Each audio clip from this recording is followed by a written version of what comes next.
Welcome to स्मान speaks. I hope you all guys have a good day. Dubai Pakistan में हम लोगों को बहुत ज़्यादा एक कंसर्न होता है और हमेशा एक हमारी तशवीश होती है और हमें बताया जाता है कि भाई इंडियन मुसलमानों के हालात अच्छे नहीं हैं, वहाँ ये होता है, वहाँ उनको मतलब बहुत सारी बातें चलती हैं कि भाई उनके साथ अच्छा सलूक नहीं होता। उस सिलसिले में एक जस्टिस सचार कमेटी की रिपोर्ट भी थी। उसके अलावा हम वक्तन फ़वक्तन सोशल मीडिया पे काफ़ी सारी चीज़ें देखते भी रहते हैं कि मुसलमानों को किराए पे घर नहीं मिल रहे और उसके अलावा भी काफ़ी सारी चीज़ें हैं जो एक हमें पाकिस्तान में बैठ के क्यूरियोसिटी होती है कि भाई हमारे वहाँ भाइयों के साथ हमसे अच्छा सलूक हो रहा है या बुरा हो रहा है या मीडिया जो बता रहा है। तो इस बारे में असलियत क्या है, हकीकत क्या है और इससे बेहतर कोई ऑप्शन हो नहीं सकता कि भई आप इस बारे में इंडिया से किसी बंदे से बात को। और सबसे बेहतर जो इकबाल साहब सीनियर जर्नलिस्ट हैं इंडिया से, अपना वेलफेयर का काफ़ी काम भी करते हैं। तो इकबाल साहब बहुत शुक्रिया आपका जॉइन करने का, जुड़ने का। और जो आगे आपसे पूछेंगे कि जो है इस पाकिस्तानी हमारा जो है ना हमें कंसर्न होता है, क्यूरियोसिटी होती है और आपको भी हमें बताने के लिए बहुत सारे जवाब होंगे कि भई आप क्यों हमारी इतनी फ़िक्र करते हो। तो सबसे पहले तो बहुत शुक्रिया सर आपका जुड़ने का, आपका कीमती वक़्त निकालने का। शुक्रिया उस्मान साहब। अस्सलाम वालेकुम आपके सभी नाज़रीन को। वालेकुम। और अल्हम्दुलिल्लाह आपने जिस तरीके से चीज़ें कही शुरुआत के अंदर, तो मैं सबसे पहले तो आपको बता दूं कि आप जो मीडिया में खबरें देखते हैं, वो खबरों को लेकर के मुझे पता नहीं। देखिए, हर मुल्क में कुछ ना कुछ चीज़ें चलती है, लेकिन जितना बताया जाता है, जितना पढ़ाया जाता है, उससे बेहतर मैं आपको एक चीज़ समझाना चाहूँगा कि इंडिया के अंदर मुसलमान बहुत ज़्यादा सेफ पाकिस्तान से ज़्यादा है। आपका जो मुल्क बना है वो कलमे की बुनियाद पर बना था और ला इलाहा इल्लल्लाह की बुनियाद पर ये था कि शराय तौर पे चीज़ें होंगी। लेकिन मैं आपको बता दूं वहाँ के हालात से बेहतर इंडिया के हालात हैं। इंडिया के हालात के अंदर हम हमारी आवाज़ें उठा सकते हैं, हम फ़िलिस्तीन को लेकर के भी मामले के अंदर आवाज़ें बुलंद करते हैं। आपके यहाँ ये सारी सहूलियतें नहीं। आप देखिए कि इंडिया का एक आदमी दिल्ली का हो, मुंबई का हो, कहीं का भी हो, वो आसानी से ट्रैवल कर सकता है। आपके यहाँ पर जिस तरीके से पंजाब या बलूचिस्तान या केपी ये सारी चीज़ें देख कर के एक-दूसरे को गोली मार दी जाती है, यहाँ ये हालात नहीं है। देखिए, हर मुल्क में थोड़े से कुछ ऐसे लोग रहते हैं, जिसे आप कह सकते हैं कि ये शदीद गलत किस्म के लोग हैं, लेकिन वो बहुत पॉइंट परसेंट में है। और यहाँ के जो हालात हैं, हम आज़ादी के साथ सारी चीज़ें बहुत खुल कर के बात कर सकते हैं। हमारी कोर्टें आज़ाद है, हमारी लोअर कोर्ट से लेके सुप्रीम कोर्ट आज़ाद है, हमारे ऑपोज़िशन आज़ाद है, हमारी गवर्नमेंट के अंदर भले ही कोई चीज़ें कभी-कभी उठती हो, लेकिन उसको काउंटर करने के लिए हम खुल करके रोड और सड़कों पे आ सकते हैं, जो आप यहाँ नहीं आ सकते हैं। लगातार जो हम हालात वहाँ के देखते हैं और यहाँ की स्टडी करते हैं, या ऐसा मानिए उस्मान साहब कि जो चीज़ें हम सब पढ़ते हैं, हम लगातार जिस तरह एक-दूसरे के कॉन्टैक्ट में रह कर के बात करते हैं, ऑफ द रिकॉर्ड हो या ऑन द रिकॉर्ड हो, तो उससे एक चीज़ पता लगती है कि हम जितनी आज़ादी से बात कर पाते हैं, उतनी आज़ादी से आप लोग वहाँ बात नहीं कर पाते हैं। देखिए, हमारे वहाँ कोई काज़ी-फ़ाइज़ ईसा नहीं है, हमारे यहाँ कोई असीम मुनीर टाइप की ऐसी चीज़ें नहीं है कि जिसको लेकर के हमें दबा दिया जाए, या जनरल बाजवा नहीं है कि वो अपने लिए कुछ चीज़ें कर दे। हमारे यहाँ बहुत आज़ादी से चीज़ें कर सकते हैं, और हाल-फिलहाल में भी अगर आप देखो तो हमारी सुप्रीम कोर्ट के अंदर जब संविधान को लेके मामला गया था, तो हमारी सुप्रीम कोर्ट ने बाकायदा सरकार के खिलाफ चीज़ें दी है। तो यानी कि एक चीज़ समझ में आती है कि इंसाफ की जहाँ तक तकाज़े की बात आ जाती है, तो हम खुल करके हमारी लड़ाई लोअर कोर्ट से लेके हायर कोर्ट तक लड़ सकते हैं और बहुत आज़ादी से लड़ सकते हैं। हम सड़कों पे आ सकते हैं, हम हमारी आवाज़ को मनवाने के लिए सरकार से लड़ाई लड़ सकते हैं, जो आपके यहाँ खुल करके आप नहीं लड़ सकते हो। तो आपको जिस तरीके से एक सिनेरियो बिल्ड किया जाता है कि हिंदुस्तान के अंदर मुसलमान परेशान हाल है, उसको घर नहीं मिलता, ऐसा कुछ नहीं है। आसानी से हम चीज़ें अवेलेबल होती हैं। हाँ, कुछ जगह हम ज़रूर मानते हैं कि ऐसे लोग हैं जो इस तरह की गलत चीज़ों को लेकर के शोर-शराबा करते हैं, लेकिन वो बहुत पॉइंट परसेंट के अंदर है। यहाँ पर अब मैं जहाँ से लाइव कर रहा हूँ, मुझे लगता है कि मेरे अगल-बगल के अंदर ही काफ़ी ऐसे लोग बैठे हैं जो कि नॉन मुस्लिम्स हैं। किसी को कोई ऑब्जेक्शन नहीं है सारी चीज़ों का, हम आसानी से एक-दूसरे से मिलते हैं, एक-दूसरे के साथ काम करते हैं, एक-दूसरे के साथ बातचीत करते हैं। हमारा अगर कोई मज़हबी त्योहार है, चाहे वो हिंदुओं का, मुसलमान, हम एक-दूसरे के घर जाते हैं, खुशियाँ मनाते हैं। जो चीज़ें आप वहाँ नहीं कर सकते हो। देखिए, हर मुल्क के अंदर कुछ ना कुछ होता है। अगर आप पाकिस्तान की बात करें तो शिया सुन्नी वाला मामला है, हिंदू मुस्लिम वाला मामला है, यही चीज़ें अगर हम इराक चले जाएँ वहाँ है, ईरान के अंदर है, अमेरिका के अंदर गोरे कालों का मामला है। तो इस तरह की जो चीज़ें हैं, दुनिया के हर मुल्क में कुछ परसेंटेज लोग ज़रूर होते हैं, कुछ जगह परसेंटेज ज़्यादा होती है, कुछ कम होती है। इससे ये मतलब नहीं है कि लोग जो है एक-दूसरे से नफ़रत करते हैं, एक-दूसरे को मारना शुरू कर दें। मुझे ऐसा नहीं लगता कि इस पूरे भारत के अंदर, पूरे इंडिया के अंदर इस तरह के हालात हों। बहुत आसानी से हम ट्रैवल कर रहे हैं अब, चाहे वो ट्रेन का हो, चाहे बाय रोड हो, चाहे फ्लाइट का हो। यहाँ बड़ी आज़ादी है और सबसे बड़ी बात ये है कि हमारे यहाँ पुलिस भी जो है ना, वो ऐसा नहीं है कि किसी को भी उठाया और किसी को भी बंद कर दिया। आर्मी का कोई रोल हमारे यहाँ आता नहीं है कि वो दादागिरी हमसे कर सकती है, क्योंकि उनका कोई दूर-दूर तक लेना-देना नहीं होता है। आर्मी जो है वो सिविलियंस के हाथ नहीं डाल सकती। आपके यहाँ जो है आर्मी वो पावर के अंदर रह कर के हर वो चीज़, हर वो काम करवा सकती है। आपके जनरल जो चाहे करवा सकते हैं।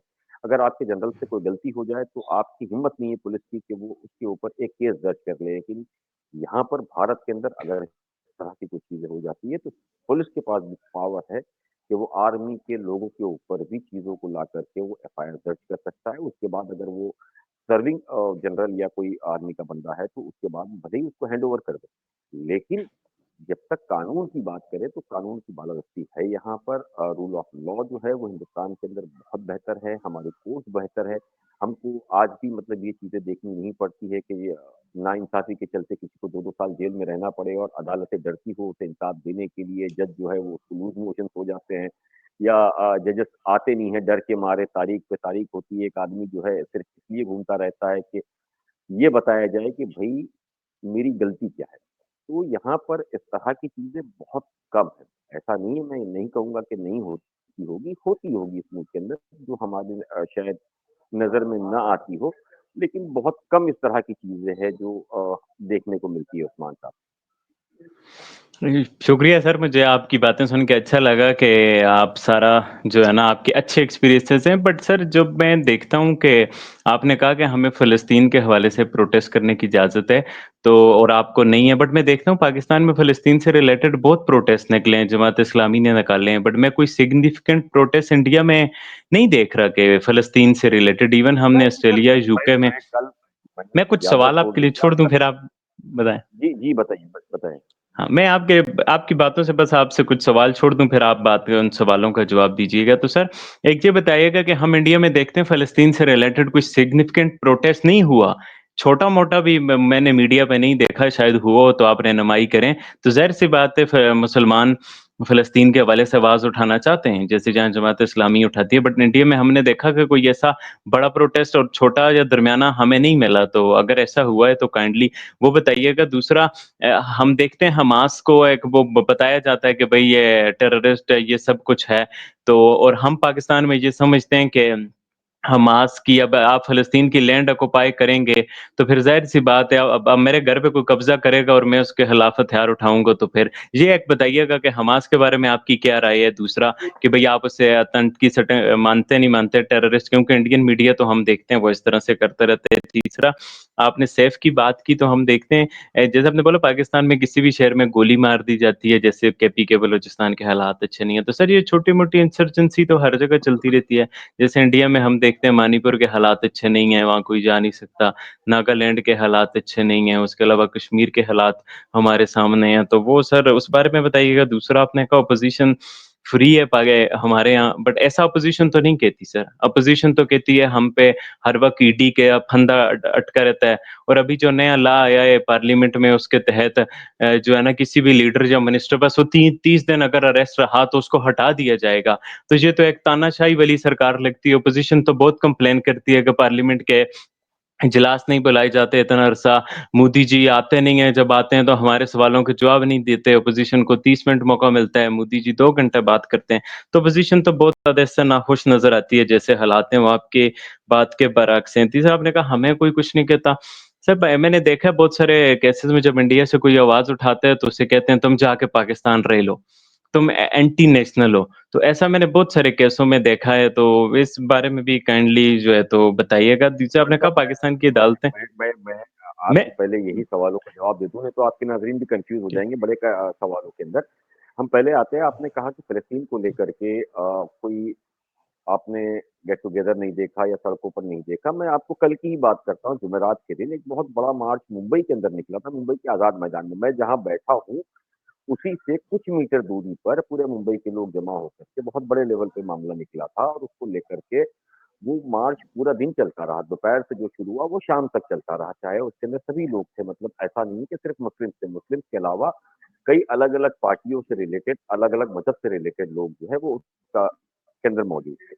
आपने बात की हमास की, तो मैं आपको बता दूँ हमास को लेकर के हमारे लोकसभा के अंदर भी मामला उठा है। हमारी ऑपोजिशन लीडर सोनिया गांधी, राहुल ने भी ये सारी चीज़ें कहा है कि फिलिस्तीन जो है हमारे उनसे बहुत पुराने रिश्ते हैं, उनको आज़ादी मिलनी चाहिए, उनके साथ ज़ुल्म हो रहा है, वो सारी चीज़ों को लेकर के हमने हमेशा आवाज़ें उठाई है।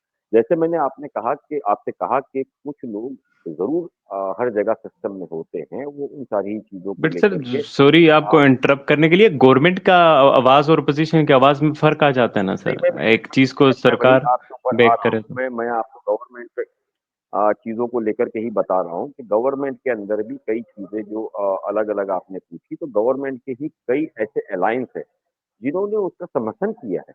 ऐसा नहीं है कि नहीं किया है। देखिए, गवर्नमेंट अपने-अपने हिसाब से अलग-अलग एक पॉलिसीज़ के तहत चलती है। उनका ये मानना होता है कि कई चीज़ों को लेकर के सामने कुछ अलग होता है, पीछे अलग होता है, तो एक गवर्नमेंट पॉलिसीज़ होती है। और रही आपने बात की अभी मणिपुर वगैरह की सारी जगह, तो आपको मैं बहुत साफ तौर पर बता दूँ, मणिपुर के अंदर जो मामला है, वहाँ लोकल्स का है। लेकिन ऐसा नहीं है कि बाहर का कोई आदमी जा रहा है, उसको गोली मार दी जाती है, उसको उसके मज़हब को पूछ करके मारा जाता है। चलिए, यहाँ तो आप हिंदुस्तान के अंदर तो एक इल्ज़ाम लगा लेते हैं हिंदू-मुसलमान। आपके यहाँ तो सारे ही मुसलमान हैं। तो पंजाब के अंदर जो लोग मारे जाते हैं, पंजाब के रहने वाले, केपी या बलूचिस्तान के या कहीं के, सिंध के, तो वो तो आपकी अपनी कम्युनिटी से हैं। फिर आप क्यों मारते हैं उनको? आपको नहीं मारना चाहिए सारी चीज़ों को, लेकिन मारा जाता है। यानी कि आज जो है rule of law, good Taliban, bad Taliban के हिसाब से आप चलते हैं। आपके खुद केपी के जो मुख्यमंत्री है, मतलब जो चीफ मिनिस्टर है अमीन गंडापुर, उन्होंने साफ तौर पर कहा कि गुड तालिबान, बैड तालिबान की बात है कि हम कुछ तालिबान को पकड़ते हैं, हमारी आर्मी के लोग आते हैं, उसको बोलते हैं कि गुड तालिबान है, ये हमारी मदद कर। तो हमारे यहाँ इस तरह का टेररिज्म नहीं है। हम यहाँ गुड तालिबान, बैड तालिबान के चक्कर में नहीं रहते। हमारे यहाँ अगर कोई इस तरह के लोग दिखते हैं, जो गुनाह करते दिखते हैं, उसको पकड़ा जाता है। चाहे वो सरकार की तरफ से हो, अपोज़िशन की तरफ से हो, आम लोगों की तरफ से हो। तो इस तरह की जो चीज़ें हैं, वो खुल कर के होती रहती है। और आपने जिस तरह से कहा हमारे लोकसभा के अंदर हंगामा चलता है, लोकसभा के अंदर हम टाइम नहीं देते, तो मैं आपको बता दूँ लोकसभा हमारी हर बार अपने वक़्त पर होती है और उसके अंदर कुछ मुद्दों को लेकर के भले ही वो हाउस कैंसल किया जाता है, कुछ चीज़ों को आगे बढ़ाई जाती है, लेकिन हमारा कोई भी इजलास जिसको बोलते हैं लोकसभा का, 1 दिन के ऊपर नहीं हुआ है। आपके यहाँ आज भी आप मुझे बताइए, पाकिस्तान तहरीक-ए-इंसाफ सबसे बड़ी पार्टी है, पिछले साल आपके यहाँ इलेक्शन हुआ, आपके यहाँ जो अब प्रधानमंत्री बने हुए हैं, प्राइम मिनिस्टर जो बने हुए हैं, वो खुद आप सभी लोग जानते हैं कि वो हारे हुए हैं, उनके भाई नवाज़ शरीफ हो गई, मरियम नवाज़ हो गई, इसहाक डार हो गए, ए इनके सारे बच्चे हारे हुए हैं, लेकिन जिताया ना आपने। आपने बाकायदा काउंटिंग रोक कर के सारी चीज़ें बदली है। आज आप मुझे बताइए कि रेहाना डार हो गई, ऐसे जितने लोग हैं, इमरान खान सहित सारे ही लोग जो है वो अंदर हैं। आप सभी जानते हो कि उनको इंसाफ के लिए वो लगातार गुहार लगा रहे हैं, उनकी फैमिलीज़ को मिलने नहीं दिया जाता है, उनके वकीलों को मिलने नहीं दिया जाता है।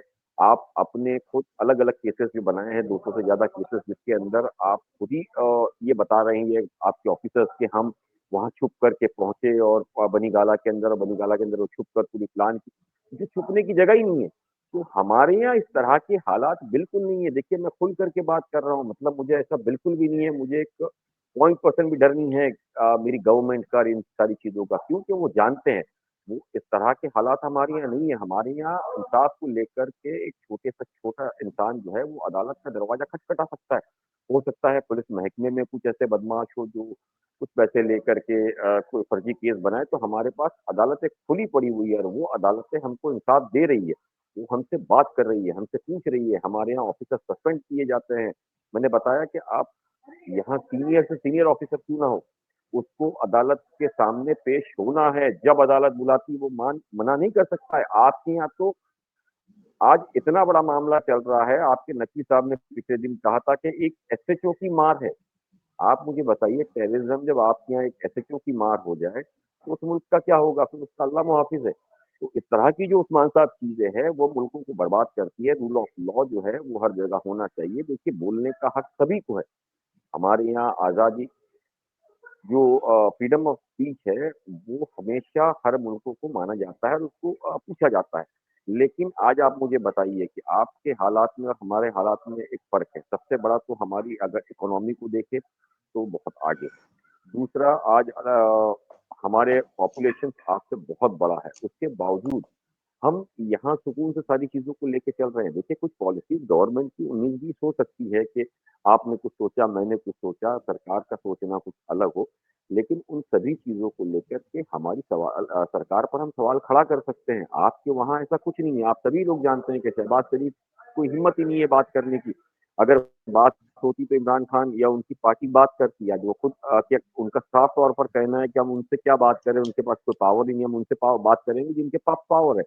जिनके पास पावर है, वो खुल करके आने को तैयार नहीं है। जनरल बाजवा, रेजीम चेंज करने वाले वही थे ना जनरल बाजवा, जिसके बाद उन्होंने सोचा था कि हमारा टर्म बढ़े। आज फिर एक बार वापस नवंबर आ रहा है आपके पास, फिर आपको पता है कि नए टर्म को लेकर के 5 साल की मुद्दत बढ़ाई जाए, 2 साल की मुद्दत बढ़ाई जाए, इन सारी चीज़ों को लेकर के मामला चल रहे हैं। तो आज आप ज़्यादा मत जाइए, कल की ही मैं बात करता हूँ, जुमेरात के दिन आपकी अदालत ने 8 केसेज़ के अंदर बाकायदा ज़मानत दी और उस ज़मानत को उस केस के अंदर मिलने के लिए 2 साल लग गए जिसके अंदर किसी का गुनाह ही नहीं था। तो हमारे यहाँ उन सारी चीज़ों को लेकर के लगातार मैं आपको बता दूँ उस्मान साहब कि हमारी आम आवाम चाहे वो किसी भी कम्युनिटी की हो, नाइंसाफ़ी के खिलाफ सड़कों पे आती है, उस पे फायरिंग नहीं होती है, उसको गोली नहीं मारी जाती है, वो गुमशुदा नहीं होते हैं। आपके यहाँ 7,000 से ज़्यादा ऐसे केसेज़ हैं जो अब तक गुमशुदा है, वो बेचारे तलाश के लिए घूम रहे हैं। अगर वो अपनी आवाज़ उठाते हैं तो उसको उठा कर के अंदर डाल दिया जाता है। तो यहाँ ये हालात नहीं है, आप किसी को गुमशुदा नहीं कर सकते हो, आप किसी को उठा कर के अंदर नहीं डाल सकते हो अब अगर कानून से। तो ये एक मेजर फ़र्क है। चाहे वो यहाँ पर हिंदू हो, मुस्लिम हो, किसी भी मज़हब को मानने वाला हो, आप उठा करके सीधे किसी को गायब नहीं कर सकते हो। अगर किसी ने सरकार के खिलाफ बात की, तो आप ऐसा नहीं है कि उसको उठाओगे, अंदर डाल दोगे। ये सारी चीज़ें अब तक जो है, यहाँ उस्मान साहब नज़र नहीं आ रही है।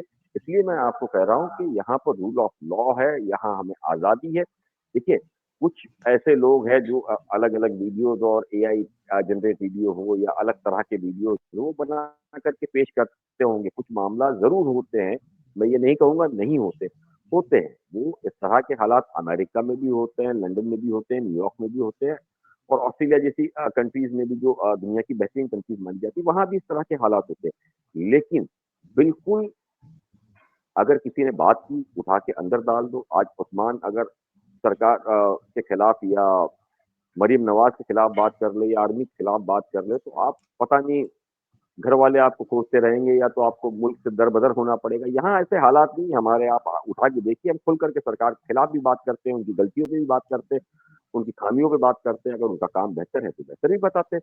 तो उस्मान साहब बहुत बड़ा फ़र्क हमारे और आप में है और सबसे बड़ा फ़र्क इसलिए है आपके यहाँ क्योंकि आपने तो जो 1947 में आज़ादी ली थी, वो कलमे की बुनियाद पर ला इलाहा इल्लल्लाह की बुनियाद पे ली थी। क्या वो चीज़ें नज़र आ रही है आपके मुल्क में? नहीं आ रही। हम कलमे की बुनियाद पर हमारा मुल्क नहीं बना था।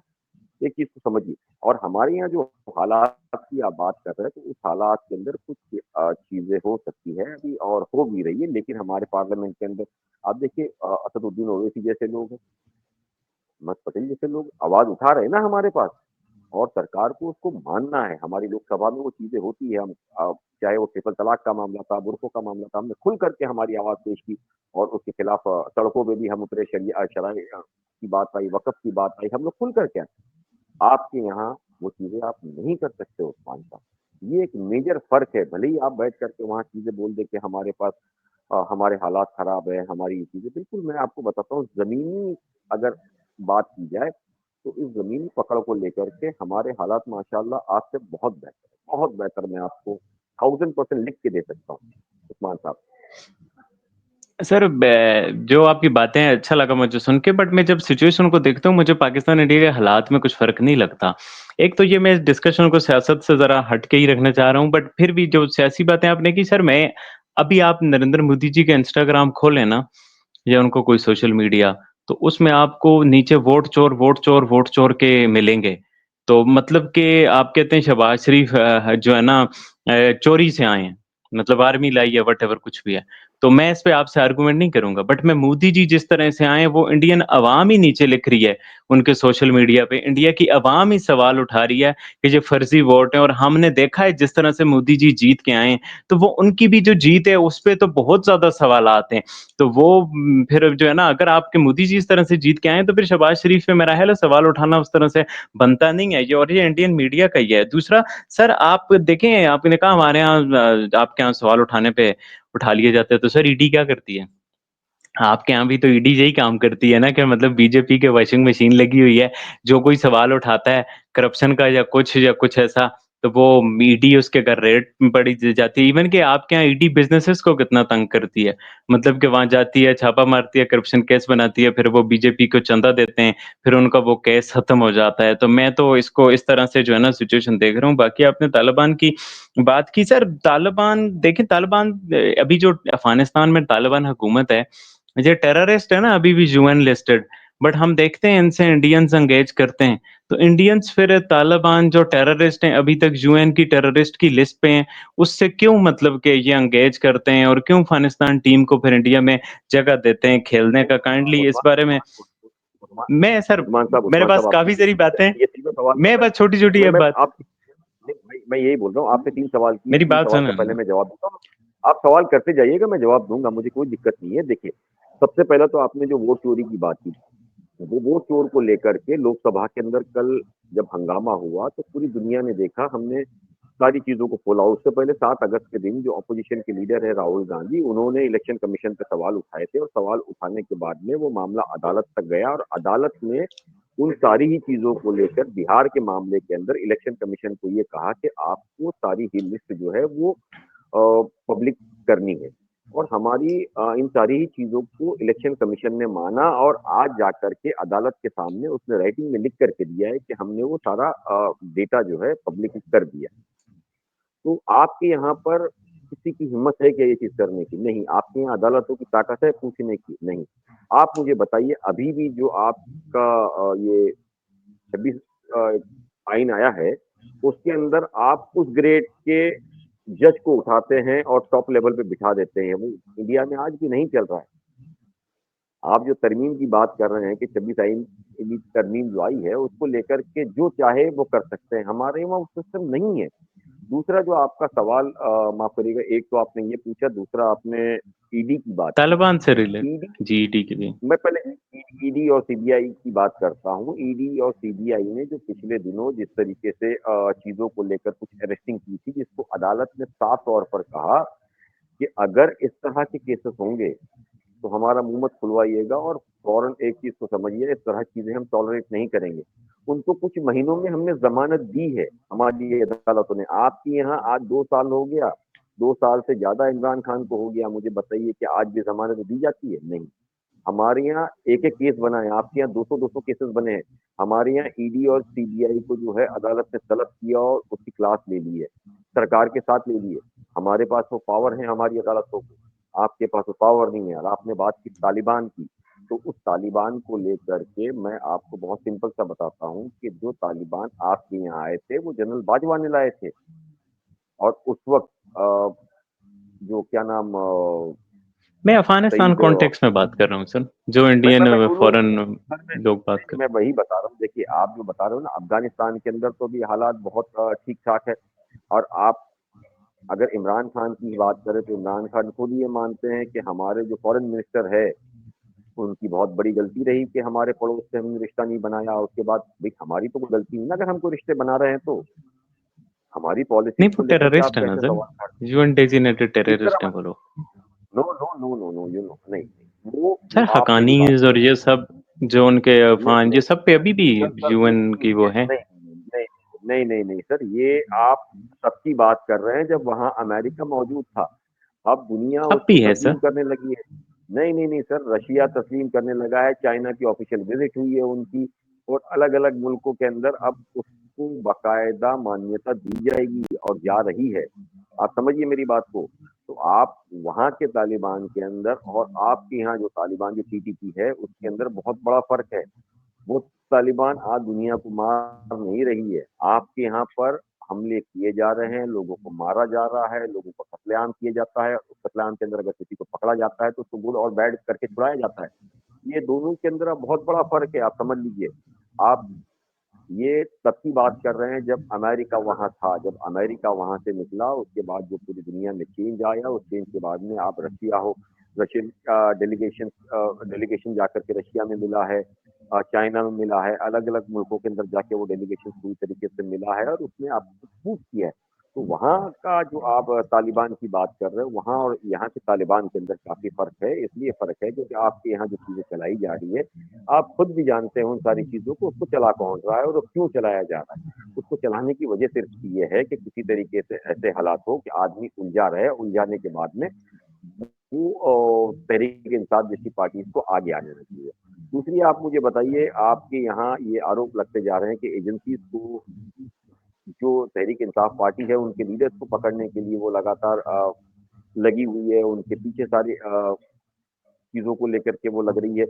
लेकिन जो टेररिज्म बढ़ रहा है उसको लेकर के कोई ख्याल नहीं करता है। देखिए मुराद सईद जो अभी अंडरग्राउंड है, बहुत करीबी थे इमरान खान के, उन्होंने तो बहुत पहले ऑब्जेक्शन मुराद सईद ने उठाया था इस पूरे मामले को लेकर के। साफ तौर पर कहा था कि ये चीज़ें जो जनरल बाजवा कर रहे हैं वो गलत कर रहे हैं और इससे आगे हालात खराब होंगे। तब तो मना किया गया था, उसके बाद ये सारी चीज़ें आप लोगों ने इमरान खान पे डाली, लेकिन मुराद सईद ने फिर आके कहा कि वो इमरान खान के दौर के अंदर चीज़ें हुई ज़रूर थी, लेकिन उसमें इमरान खान का लेना-देना नहीं था। तो इससे एक चीज़ समझ में आती है कि आपकी जो आर्मी है, वो हर तरीके के खेल आपके यहाँ भी खेलती है, बाहर भी खिलवाती है। तो उस्मान साहब ये जो चीज़ें हैं, वो जब अपने मुल्क के अंदर चीज़ें देखिए हाफ़िज़ सईद अपना माफ़ करिएगा आपके आसिम मुनीर साहब है, हाफ़िज़ कुरान है। तो कुरान की वो आयतें बताते हैं कि शैतान किसे कहते हैं, क्या है, कैसा हुक्म है, लेकिन वो ही नहीं बताते हैं कि जो चीज़ें वो करवा रहे हैं, जिससे लोगों की ज़िंदगियाँ खराब हो रही है, हालात खराब हो रहे हैं, उसके बारे में कुरान क्या फ़रमाता है, कुरान ने क्या हुक्म दिया है, वो कभी चीज़ों को नहीं बताते हैं वो। तो उस्मान साहब एक बहुत सीधी-सीधी बात को आप समझिए, इन सारी चीज़ों को लेकर के बोलना आसान होता है और कहना गलत नहीं होगा इस पूरे मामले के अंदर कि वहाँ आप आज़ादी से बात नहीं कर सकते हैं। हम खुल करके उन सारी चीज़ों को बात कर रहे हैं। अगर ईडी ने या सीबीआई ने हमारे बिज़नेसमैन को पकड़ा है या किसी पॉलिटिशियन को पकड़ा है, तो अदालत ने तुरंत उन सारी चीज़ों के प्रूफ माँगे और नहीं मिलने पर तुरंत उन्हें बरी भी किया है और उनको बाकायदा कुछ ही घंटों में रिलीज़ किया है, कुछ दिनों में रिलीज़ किया है। आप मुझे बताइए क्या आपके यहाँ जो लोगों को उठा करके डाला गया है, ये दुनिया के अंदर पहला ऐसा मुल्क है जहाँ आर्मी कोर्ट के अंदर सिविलियंस को पेश किया जाएगा। ये इस तरह के आपके जजेस वो ऑर्डर देते हैं बाकायदा। ये कहीं आपने दुनिया में सुना है क्या उस्मान साहब कि सिविलियंस का केस जो है वो आर्मी में चलेगा? नहीं, ये सिर्फ मुल्क ऐसा है पाकिस्तान जिसके पास ये सारी चीज़ें चलती है। और देखिए हर मुल्क के पास एक आर्मी होती है, लेकिन पाकिस्तान एक ऐसा मुल्क है जिस आर्मी के पास मुल्क। तो ये बहुत बड़ा अंतर है इसके अंदर ये दोनों के अंदर उस्मान साहब। तो इन सारी ही चीज़ों को मुझे लेके लगता है कि आप आम लोगों को आर्मी से बात करनी चाहिए। देखिए अगर मैं आपके यहाँ पर बहुत नहीं अगर कुछ साल पीछे जाऊँ, तो आप मुझे बताइए बाकायदा आर्मी का रोल क्या है? क्या आर्मी एज़ ए पॉलिटिक्स में और फॉरेन पॉलिसीज़ में कर सकती है? नहीं कर सकती। लेकिन सारी ही चीज़ें आज वही चला रहे हैं। क्रिकेट एसोसिएशन वही चला रहे हैं, बिज़नेस वही चला रहे हैं, देश वही चला रहे हैं। तो इन सारी चीज़ों के अंदर यहाँ पर बहुत बड़ा फ़र्क है। हमारे यहाँ पर हमारा अगर डिफेंस मिनिस्टर बैठा है, तो आर्मी की हिम्मत नहीं है, हमारे सीडीएस की हिम्मत नहीं है वो आकर के बात कर सके। आपका आर्मी चीफ बैठा है, तो आपके प्रधानमंत्री की हिम्मत नहीं है बात कर सके। ये मेजर फ़र्क है। हमारे प्राइम मिनिस्टर का तो छोड़ दीजिए आप, हमारी सीडीएस की, चीफ ऑफ डिफेंस स्टाफ की, हमारी डिफेंस मिनिस्टर के सामने हिम्मत नहीं है बात करने की। ये एक मेजर पाकिस्तान और इंडिया में फ़र्क है। आप उठा कर के देख लीजिए, दोनों ही जगह पर कि हमारा आर्मी चीफ कहाँ बैठता है, आपका आर्मी चीफ कहाँ बैठता है। तो सर ये मेजर फ़र्क मुझे नज़र आता है सर।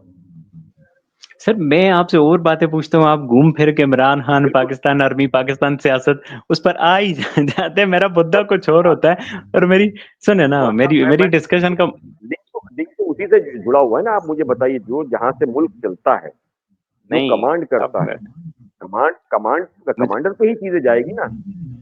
यार कुछ हमें भी बोलने दें मैं तो अपनी बोलिए, राय का बोलिए, बोलिए। इज़हार कर रहा हूँ ना, आपका बिल्कुल बताइए, हक है बताइए। कि आप उस पे इत्तेफ़ाक करें। मैं तो सर वो तो पाकिस्तान का मसला है ना, आर्मी चलाती है, नहीं चलाती दैट्स अ डिफरेंट थिंग। किसी मुल्क में बादशाह होता है, किसी मुल्क में डिक्टेटरशिप होती है। आप अफ़गानिस्तान से बात कर रहे हो, वहाँ तालिबान है, तो वो तालिबान क्या इलेक्शन में जीत के आए हैं क्या? वहाँ सब कुछ कौन कर रहा है? तालिबान कर रहे हैं। तो आप तालिबान से बात करते हो, आप तालिबान को ये तो नहीं बोलते कि भाई तुमने इलेक्शन नहीं करवाए, तुम फलाना, तुम ढिमकाना। तो वो चाइना को आप देखें, वहाँ वन पार्टी सिस्टम है। तो ये पाकिस्तान के केस में स्पेसिफिक करना वहाँ आर्मी चलाती है, किसी मुल्क में कौन चलाता है, किसी मुल्क में कौन चलाता है, इट्स देयर इंटरनल मैटर, उस पर भी हम किसी दिन बात कर लेंगे।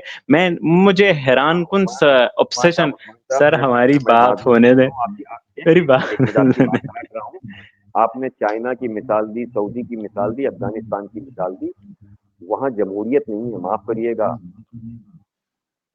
वहाँ बाकायदा बादशाहत है या अफ़गानिस्तान के अंदर वहाँ उनका जो लॉ है वो उन्होंने कहा है कि हमारे वहाँ खिलाफत टाइप चीज़ें चलेगी। और चाइना के अंदर उन्होंने कहा है कि हमारे पास क्या चलेगा, लेकिन आपके यहाँ पर जमहूरियत के नाम पे आपने आज़ादी दी है।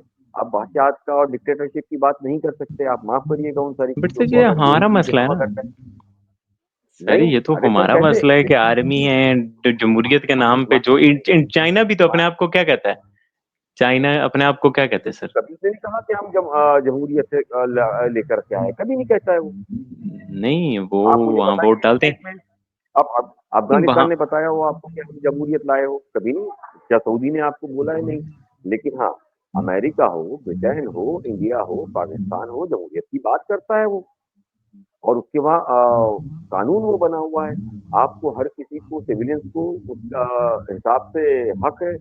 भाई कायदे-आज़म ने जमहूरियत लाई थी, आपने डिक्टेटरशिप और बादशाहत नहीं लाई थी। अगर कायदे-आज़म जमहूरियत को छोड़ करके डिक्टेटरशिप लाते या ये सारी चीज़ें लाते, तब आप ये बात करते, तो मैं मान लेता कि हाँ, ये चीज़ें आपकी बिल्कुल सही है। इससे साफ तौर पर एक सर चीज़ को समझिए कि डिक्टेटरशिप और जमहूरियत में फ़र्क है। मैं वही समझाने की कोशिश कर रहा हूँ, लेकिन अब जो आप कहोगे कि नहीं हमारे यहाँ का हालात, तो आपके यहाँ हालात का असर जो है ना वो पास-पड़ोस के अंदर मुल्क में भी पड़ता है, उसकी पॉलिसीज़ पे भी पड़ता है। तो बहुत बड़ा फ़र्क पड़ता है उसमें साहब। बोलिए आप आगे। सर ये बातें तो हिस्ट्री वाली बातें हैं कि गांधी जी ने भी इस तरह का हिंदुस्तान नहीं देखा था जैसा आज का है, और नेहरू जी और अम्बेडकर जी ने भी इस तरह का, वो बातें फिर पुरानी है कि भाई क्यों अम्बेडकर जी को जो है ना फिर छोड़ना पड़ गया हिंदुइज्म और वो क्रिश्चियन में कन्वर्ट हो गए, क्यों गांधी जी मरे और क्या जना चाहते थे, क्या गांधी चाहते थे, वो है अलादा की बातें हैं सर, वो हिस्ट्री की बातें होंगी। मैं डिस्कशन को आगे बढ़ाना चाह रहा हूँ कि भाई हम आगे बढ़े, मतलब घूम फिर के जी, वही आर्मी, वही पाकिस्तान, वही पॉलिटिक्स उस पर रहेंगे तो वो कुछ जी। फायदे नहीं है। सर पास में एक जस्टिस आचार कमेटी आई थी जिसने मुसलमानों के हालात पे काफी कुछ कहा था। आपके इल्म में होगा वो, आप कितना सहमत हैं उस रिपोर्ट से? देखिए, स्ट्रक्चर कमिटी में जो बताया था एजुकेशन वगैरह की सारी चीज़ों को लेकर के कि मुसलमान पॉवर्टी लाइन से नीचे है और उसके हालात है, तो उसमें कोई इनकार किसी ने भी नहीं किया, किसी सरकार ने भी नहीं किया, उन सारी चीज़ों को माना, उसको लेकर के कई ऐसी पॉलिसीज़ भी बनाई गई, कई पॉलिसीज़ के लिए चाहे मुसलमानों की तरफ से आवाज़ उठी हो, चाहे सरकारों की तरफ से आवाज़ उठी हो, उन सारी चीज़ों को माना भी गया और मानने के बाद में उसके लिए कई मुसलमानों को लेकर के बदलाव भी किए गए, कई पॉलिसीज़ बदली भी। हालाँकि इस बार जो मामला उठा था सीए एनआरसी को लेकर के, उसका सरकार के खिलाफ विरोध भी हुआ। उस विरोध को लेकर के लोग सड़कों पे भी आए, वो मामला अदालतों तक भी पहुँचा। तो हमारे यहाँ मैं फिर बताना चाहूँगा उन सारी ही चीज़ों बट को सर उन देखिए सब उस्मान साहब चीज़ों हम का हल क्या आवाज़ निकला? उठा रहे हैं। सॉरी मैं आपको इंटरप्ट किया, बट सर ये जो सीए है, बाकी जो अमेंडमेंट्स बिल हैं, वक्फ बोर्ड है, इस पे हमने देखा मुसलमानों ने एहतजाज किया, ये सब कुछ है, बट उसका हल क्या निकला? आपकी क्या बात इस बारे में मानेगी? ज़ाहिर-सी बात है आप देखिए एहतजाज सीए कर रहे हैं तो आप सीएए के हक में नहीं हैं। आप बाकी जो सिटीज़न अमेंडमेंट पे वो जो दूसरा बिल है असम वाला, आप उसके हक में नहीं हैं। आप वक्फ बोर्ड के हक में नहीं हैं। तो सरकार जो ये आपको, हमारा यही तो राय है कि वक्फ बोर्ड के ज़रिए, सीएए के ज़रिए, बाकी वो असम वाले सिटीज़नशिप के ज़रिए कि आपको दबाया जा रहा है। आपको नीचे जिसका नहीं, आपको नहीं, भी पता है, ज़ाहिर-सी बात है आप तभी एहतजाज कर रहे हैं। एक चीज़ से आप इत्तेफ़ाक नहीं करते तो आप एहतजाज नहीं, कर रहे हैं। तो उसका नतीजा नहीं, क्या नहीं, निकला? मान साहब ये सिर्फ मुसलमानों के लिए नहीं था बिल। आप समझ लीजिए, मुसलमान से ज़्यादा जो बाबा साहब आम्बेडकर को मानने वाले दलित थे, उसको भी असर गिरता था कि मुसलमान से ज़्यादा परसेंटेज जो है वो नॉन मुस्लिम्स का था। आप समझिए मेरी बात को, जिसको लेकर के सभी ने मिलकर के इसका इसकी खिलाफत की है और सभी ने इसको मना किया है। ये सिर्फ बिल जो है वो आप अगर ये सोच रहे हैं कि मुसलमानों के लिए तो बिल्कुल भी कतई मैं आपको साफ तौर पर ये समझा दूं कि ये बिल्कुल गलत चीज़ है। सिर्फ मुसलमानों को लेकर के ये बिल नहीं था, कई लोगों पर ये चीज़ें गिर सकती थी, जिसको लेकर के सवाल पूरे देश भर में खड़ा किया गया, उसको लेकर के सवाल उठाया गया और वो मामला अटका हुआ। तो इस तरह के जो डॉक्टर बाबा साहेब आम्बेडकर को मानने वाले लोग हैं या जब संविधान की बात है, तो संविधान यहाँ देश का सबसे बड़ा आइन है और आइन के अंदर कोई भी बदलाव करने से पहले टू थर्ड मेजोरिटी हमको चाहिए, जिसको लेकर के लगातार लोग सड़कों पे उतरे हैं, चाहे राहुल गांधी उतरे हो, राहुल गांधी के साथ कई उनका अलायंस उतरा हो, खुद बीजेपी के अलायंस के लोग भी जो है उन सारी चीजों को लेकर के माना। और जब आइन की और कानून की बात आई, संविधान की बात आई, आपने देखा कि 2024 में जो इलेक्शन हुए थे उसके अंदर बीजेपी को बहुत बड़ी मार खानी पड़ी है, जिसकी सीट 240 भी नहीं रही। तो इससे एक तौर पर साफ है कि आप अगर हमारे आइन को छेड़ोगे, हमारे संविधान को छेड़ोगे, तो आम जनता जो उन सारी चीजों को लेकर खुश नहीं थी। आप ये चीजें वहां नहीं कर सकते हैं उस्मान साहब, मैं वही चीजें आपको समझा रहा हूँ कि ये मेजर एक फर्क है। हमारे यहाँ खुल करके वो सारी चीजें कर रहे हैं। देखिए, पॉलिसीज हर कोई जो सरकार होती है ना, वो ये सोचती है कि लोगों के लिए बेहतर लाया जाए, कानून सख्त किए जाए, तो सरकार के अंदर जो भी है उनका एक काम होता है। लेकिन अगर उससे कोई नुकसान हो तो वो आम लोगों के लिए आसानी से लाया जा सकता है या नहीं लाया जा सकता है, लोग सड़कों पे आ सकते हैं। तो हमारे यहाँ लोग सड़कों पे आए तो उस पर गोली नहीं चली, मैं वही आपको समझा रहा हूँ। मई और सितंबर नहीं बना है हमारे यहाँ पर, माफ करेगा नवंबर। तो हमारे यहाँ पर ऐसे कोई सीधा मुस्लिम नकली जैसे किसी लोगों ने नहीं कहा है कि 5 मिनट का काम है, 5 मिनट में गोली चलेगी और लाइन लेवल कर लिया जाएगा। यहाँ ये हिम्मत नहीं है सर बोलने के अंदर। मैं वही चीज आपको समझा रहा हूँ, तो फिर आप मुझे ये कहोगे कि नहीं मैं उससे जोड़ रहा हूँ, मैं जोड़ नहीं रहा हूँ। हालांकि एक दूसरे से लिंक्ड है आपकी चीजें। अगर आपके वहाँ 126वां आइन आया, आप मुझे बताइए 26वीं तरमीम के अंदर क्या चीजों को लेकर के आपके यहाँ ऑब्जेक्शन नहीं उठे थे? उठे थे, लेकिन क्या उसे माना गया? नहीं। हमारे यहाँ बाकायदा माना गया। उसको मानने के बाद जब सरकार ने कुछ चीजों को नहीं माना, हमने फौरन सुप्रीम कोर्ट को मूव किया। सुप्रीम कोर्ट ने उसको कई चीजों को लेकर के, पॉलिसीज को लेकर के, अभी ये मैं आपको बता रहा हूँ आज ही की बात, कि 65 लाख जो नाम काटे गए थे उसके अंदर सुप्रीम कोर्ट ने उस नाम को रिवाइव कराया ना। तो ये पावर आज हमारे कोर्ट के पास या हमारे ऑपोजिशन के पास आवाज उठाने की या लड़ने की है, जो वहां आजादी में मुझे नजर आपके यहाँ नहीं आ रही है उस्मान साहब। मैं वही बताने की कोशिश कर रहा हूँ आपको। अच्छा सर, मैंने देखा है आप क्या कहते हैं, ईडी ने हलत किया, फिर सुप्रीम कोर्ट ने इंसाफ किया, इसने हलत किया, सुप्रीम कोर्ट ने इंसाफ किया, उसने हलत किया, तो इसका मतलब है बहुत कुछ हालत हो रहा है। तो तब आपको सुप्रीम कोर्ट की तरफ आना पड़ रहा है इंसाफ के लिए। और जब हम सुप्रीम कोर्ट को देखते हैं सर, उसके बारे में भी जब दुनिया में हम उसकी रैंकिंग देखते हैं, तो वो तो पाकिस्तान सुप्रीम कोर्ट से कुछ वो चीज नहीं है। मतलब कि हमारी अदालतों और आपकी अदालतों की रैंकिंग में तो फर्क नहीं है। हम देखते हैं आए दिन रिपोर्ट्स आती हैं, करोड़ों केस पेंडिंग है, सुप्रीम कोर्ट के जजेस कम हैं, बहुत सारे केसेस सुप्रीम कोर्ट में पेंडिंग हो जाते हैं। बट दिल्ली में जो आवारा कुत्ते हैं उन पे स्टेटमेंट्स आ जाती है। कोई अमीर का बच्चा एक्सीडेंट करता है, बंदे मरने जो आम लोग मरते हैं, तो बजाय आम लोगों को इंसाफ देने के जज साहब कहते हैं कि जी भाई तुम ऐसे लिखो, तो छोड़ देते हैं। तो हम तो इंडिया की जो अदालतें हैं उनका ये रोल देख रहे हैं, जिसपे इंडिया के अपने लोग क्रिटिसाइज कर रहे हैं कि भाई अमीरों को ऐसे पे छोड़ देते हैं और गरीब के बच्चों को कोई इंसाफ नहीं मिलता, और आलमी रैंकिंग भी कुछ इतनी अच्छी नहीं है। बहरहाल सर, ये तो हर एक बात पे बहस करेंगे तो फिर बात बहुत ज्यादा आगे चली जाएगी। मैं आगे आपसे बात करना चाह रहा था, आप देखते हैं आपने संविधान पर बात की। सर मैंने कल एक इंडियन मीडिया पे वीडियो देखी, कल परसों ना, वो एक मुसलमान लड़की बता रही थी कि हमें मकान किराए पर नहीं मिलते और ये सब, और ऐसी मैंने बहुत सारी वीडियोस देखी हैं। और जब मैंने उस वीडियो के नीचे जाके कमेंट देखे, तो जो मैं आपकी बात समझाऊं, आप कहते हैं कि हर जगह कुछ लोग होते हैं शरारती, तो हमारे यहाँ भी होंगे, हर जगह होते हैं, जैसे आपने महरब की भी मिसालें दी। बट जब मैंने उस वीडियो के नीचे कमेंट्स देखे, तो मुझे 95% 98% लोग शरारती ही मिले। तो हमारा जो वो है कि भाई इंडिया में 95% लोग शरारती हैं, वो 5-10% लोग हल होंगे। मैं आपके साथ वो वीडियो भी शेयर करूंगा जिसमें उससे रिलेटेड जो है बात की जाती है। बट जिस बारे में मैं आपसे जवाब सुनना चाहूंगा सर, मैं देखता हूँ इंडिया में मैंने काफ़ी बार देखे कि जब आज जुम्मा है, जैसे जुम्मे के दिन रश होती है मस्जिद में, जो लोग बाहर नमाज़ पढ़ते हैं, तो पुलिस ने उन पे तशद्दुद किया। मतलब कि मैंने बहुत सारी वीडियोज़ में देखा कि बहुत सारी म मसाजिद के बाहर जब मुसलमान नमाज़ पढ़ने के लिए जब रश हो जाती है, ज़ाहिर-सी बात है मस्जिद छोटी है, जब मस्जिद छोटी है तो लोग बाहर नमाज़ पढ़ेंगे, बाहर पढ़ेंगे तो रोड बंद होगा, जिस पे सरकार को एतराज़ है कि रोड बंद होता है। बट मैं देखता हूँ हर दूसरे-तीसरे दिन हिंदूज़ का कोई फेस्टिवल होता है, वो पूरे रोड पे जा रहे होते हैं, रोड बंद होता है। तो ये आप समझते नहीं है कि जब मुसलमान नमाज़ के लिए रोड बंद करे 10 मिनट के लिए, तो उसको लाठियाँ डंडे के साथ स्वागत किया जाता है।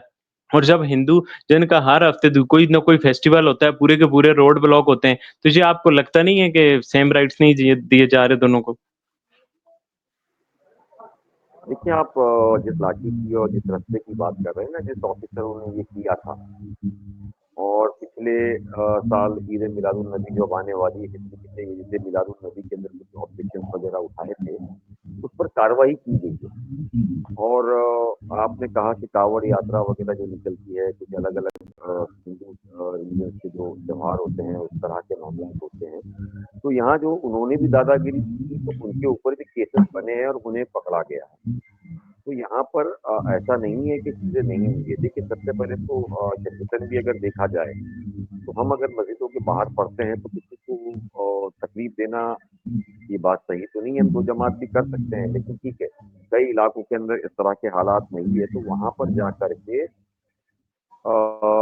जिन ऑफिसर्स ने इस तरह के केसेस को किए हैं, तो उन पे कार्रवाई हुई है। देखिए, हाल-फिलहाल के अंदर मुझे अभी ताज़ा-ताज़ा ही मैं आपको बताऊँ, आप तो मुस्लिम मुल्क है, लेकिन सड़क के बीच में आने वाली मस्जिद को गैर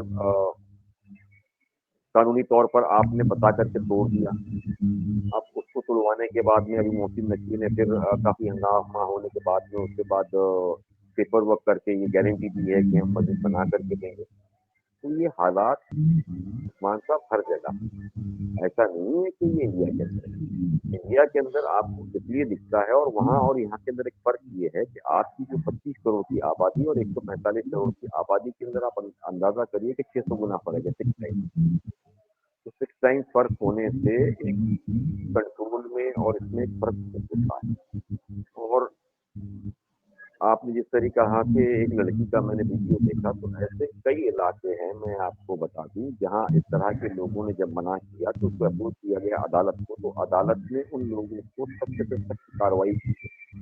और रही पैसों वालों की कानून की बात अलग है, गरीब के कानून की, ऐसा नहीं है। आपके यहाँ भी आपको कुछ दिन पहले ही पता लगा होगा कि कुछ महीने पहले एक केस मर्डर का आया था, जिसके अंदर लड़के को बाद में पागल बता दिया गया था और उस पागल बताने के बाद में अदालत ने उसको ज़मानत दे दी।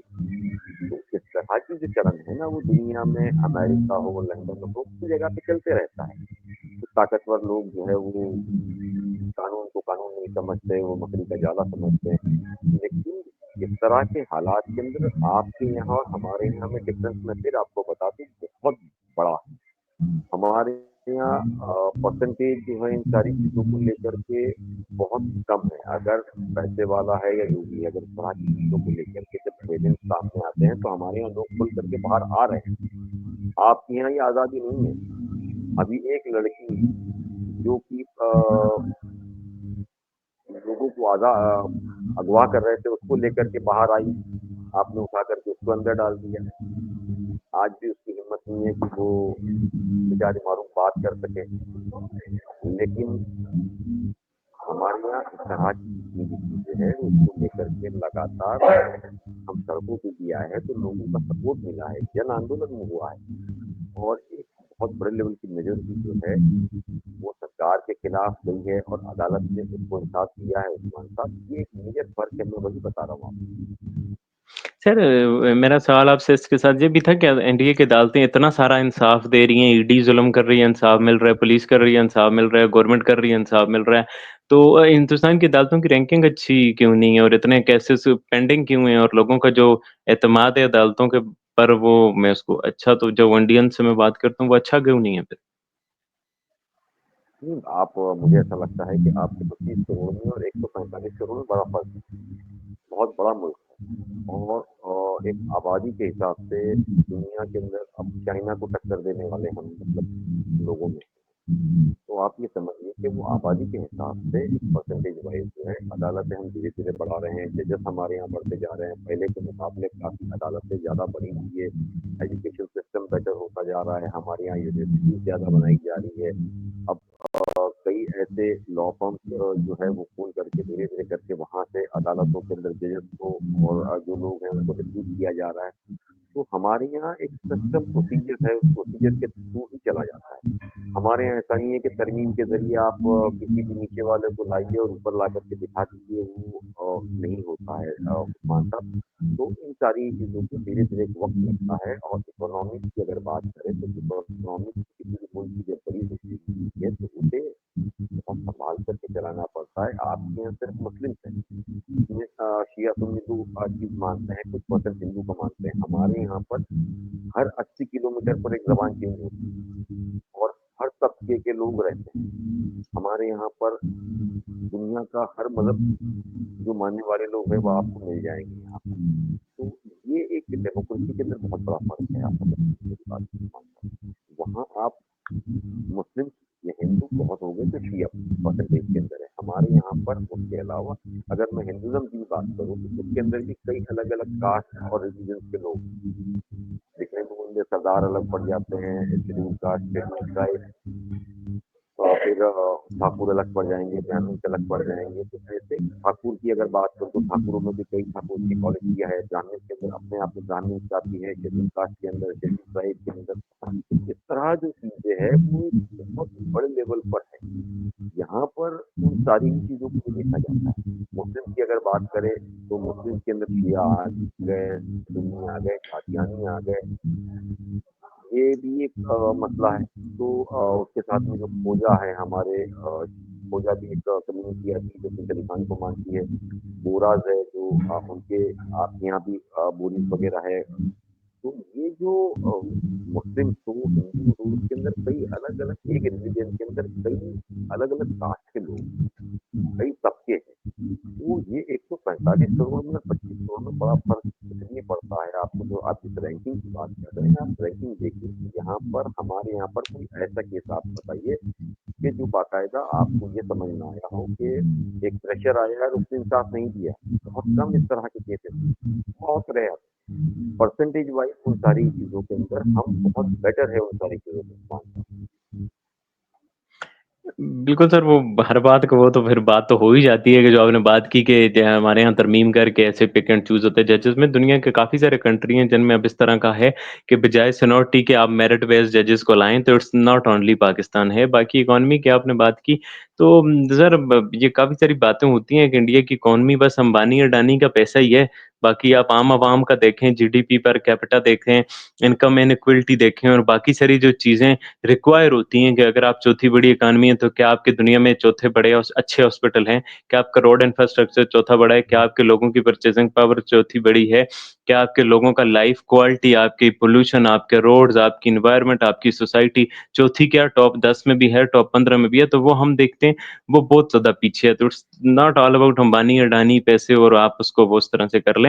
हमारी भी इनफॉर्मल, फॉर्मल 1 ट्रिलियन की इकॉनमी बनती है क्योंकि हमारा बलूचिस्तान और केपी के डॉक्यूमेंटेड नहीं है। तो हम 25 करोड़ लोग 1 अरब की इकॉनमी 1 ट्रिलियन की इकॉनमी बनते हैं, तो हमारे भी अगर इंडिया जितनी आबादी हो, तो इकॉनमी हमारी बराबर हो जाती है। बहरहाल सर मैं आपके पास टाइम हो तो 1-2 सवाल पूछ लूँ, आपने जाना था, तो फिर इसको वाइंड अप कर मुझे लें जाना है या तो खत्म कर दें? मेरा लाइव है।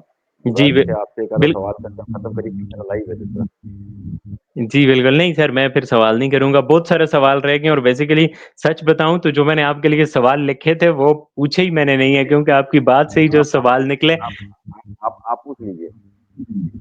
मैं आपसे ये सर आपका गुजरात के जो फसादात हैं उसके बारे में आपकी क्या राय है? पाकिस्तान में बहुत सारे जब टाइम होता है तो ये चीज़ें काफ़ी हाइलाइट होती हैं। अंडर मोदी जी लीडरशिप गुजरात के फसादात हुए और फिर जिस तरह से मोदी जी का अमेरिका में जाना बैन हुआ और जिस तरह से पूरी दुनिया ने उसको कवर किया और वो एक दब्बा आज भी मोदी जी पे, आप इसे कैसे देखते हैं? देखिए, अदालतों ने उसको क्लीन चिट दी है, अगर अदालतों ने क्लीन चिट दी है, तो मैं उस पे कोई कमेंट नहीं करूँगा क्योंकि अदालतों के पास जो सबूत और जो सारी चीज़ें होंगी, उसको देख कर के ही सारी चीज़ें की होगी। अदालतों के अंदर जो फैसले होते हैं, मुझे नहीं लगता है कि हमको उस पर कोई सवाल खड़े करने चाहिए उस्मान साहब।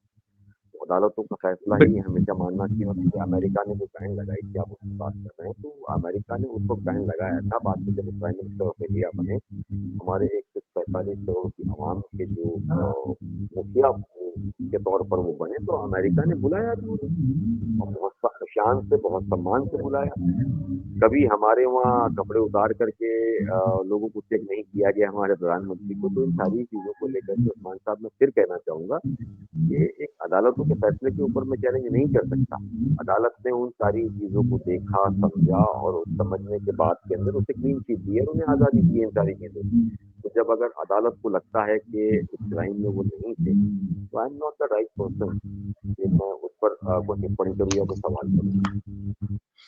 सर हम देखते हैं कि ये अदालतों को जैसे आप इंडिया की अदालतों की इतनी तारीफ करते हैं तो उनको इंसाफ देते हुए मोदी जी को क्लीन चिट देते हुए बहुत अरसा नहीं लग गया? आप ये नहीं समझते कि जैसे जैसे मोदी जी का राइज होता गया, जैसे जैसे मोदी जी की सेंटर की तरफ ताकत बढ़ती गई और वैसे वैसे अदालतों के फैसले चेंज होते गए। हालांकि ये तो एक ओपन एंड शट चीज होती है, इसमें मैक्सिमम साल लगने चाहिए, 6 महीने लगने चाहिए। जैसे आप बता रहे हैं आपकी अदालतें बड़ी इंडिपेंडेंट है और वो अदालतों ने तो फैसले अपने दे दिए थे और अदालतों ने अपना दे दिया था, वो तो आहिस्ता-आहिस्ता बदलता गया जैसे-जैसे मोदी जी पावर में आते गए। जजों पे प्रेशर्स के भी काफ़ी सारे वाक़यात हैं, देखिए, जजों के तब्दील होने के वाक़यात हैं। लोअर लोअर कोर्ट से लेकर के सुप्रीम कोर्ट तक का जो सफ़र होता है, वो आसान नहीं होता है।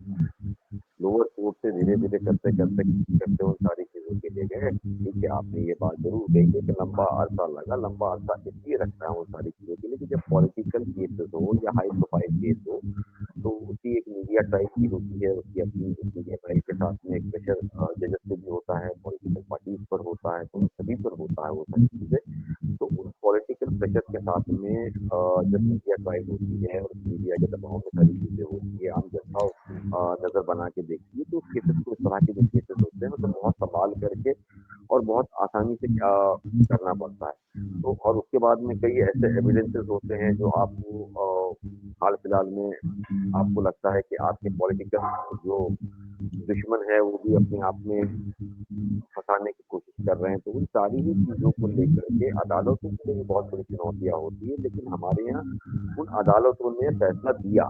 देखिए, जहाँ तक मैं आपको बताऊँ, हमारे यहाँ कई ऐसे भी केसेस हैं जिसके अंदर बड़े पॉलिटिशियंस को सज़ा मिली। आपने ईडी के परसेंटेज की जिस तरह से बात की, देखिए 145 करोड़ के अंदर सरकार ने टोटल केसेस 193 बनाए हैं। टोटल जो केसेस बने हैं, 193 ही बने हैं। मतलब बहुत बड़ा आप उसका फिगर ईडी का नहीं दे सकते हैं। 193 केसेस अगर 145 करोड़ के अंदर आप कितना परसेंटेज मांगते हो? 0.% भी नहीं आता है। तो 193 केसेस के अंदर अगर 2 लोगों को सज़ा मिली, तो उसके बाद में लेकर के अदालत ने या ऑपोज़िशन ने या आम जनता ने उसका जवाब भी तो दिया ना। खुल करके हमारे यहाँ ये पावर है कि हम अपने वोट के ज़रिए हमारी सरकारें बदलने का पावर रखते हैं। चाहे वो कोई भी हो, कोई भी मिनिस्टर हो, हमारे यहाँ कोई प्रॉब्लम नहीं है। हमारे यहाँ पर ये प्रेशर नहीं आता है कि ऑफिसर चेंज हो जाएगा। जो काउंटिंग ऑफिसर आपके यहाँ होता है, तो हमारे यहाँ ये सारी चीज़ें वो नहीं है। तो जिसको अच्छा लेकर के किसी का भी प्रेशर है, तो मीडिया और आम जनता जो है उन सारी चीज़ों को लेके रोड पे निकलती है उस्मान साहब।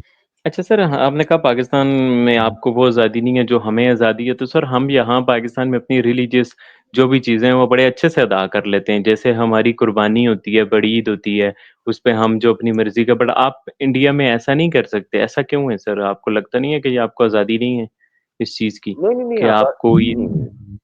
देखिए, अगर आज़ादी है तो मैं फिर आपको आप लोग उसकी सिर्फ़ छोटे जानवर की कुर्बानी क्यों करते हैं? बड़ा जो हिंदुओं के रिस्पेक्टफुल हैं, मतलब आप तो वो अक़ीदा देखिए, नहीं है ना?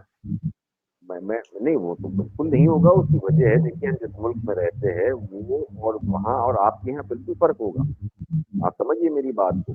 यहाँ पर इनकी एक अपनी रवायत है, इनके अपने कुछ मज़हब को लेकर के कुछ ऐसे सेंटिमेंट्स हैं, जिसको लेकर के वो मानते हैं। और रही बैल वगैरह काटने की बात, तो उसके लिए सरकार ने भी परमिशन दी है। उसको लेकर के बाकायदा स्लॉटर हाउस बने हुए हैं, वहाँ आप कुर्बानी कर सकते हो, चाहे छोटे जानवर की हो या बैल वगैरह की, उसके लिए कभी रोक टोक नहीं दी सरकार ने।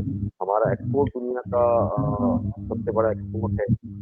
तो अगर इस तरह की बातें होती तो हमारा एक्सपोर्ट इतना बड़ा नहीं होता दुनिया के अंदर। हाँ, कुछ चीज़ें ज़रूर है जिसको लेकर के एक सेंटिमेंट्स होते हैं किसी मज़हब के, तो उसके अंदर शरीयतन भी चीज़ें आपको बताई गई है कि भई उस सेंटिमेंट का आपको ख़्याल रखना चाहिए। और ये भी नहीं, चाहे कोई भी सल्तनत है, मुगलों की सल्तनत से लेकर के अब तक, अगर अल्लाह के नबी के दौर से लेकर जब तक आप देख लीजिए, ये सारी चीज़ों का एहतराम तो बताया गया ना हमको। कभी ऐसा तो बताया नहीं गया कि ये बगैर एहतराम से आप कुछ भी कर सकते हैं। तो इन सारी इन चीज़ों को लेके उस्मान साहब, एक-दूसरे को हम ऐसे मुल्क में रहते हैं जहाँ एक-दूसरे की भाईचारी से और एक-दूसरे के पड़ोस में रहते हैं, तो सारी चीज़ों को देखना पड़ता है।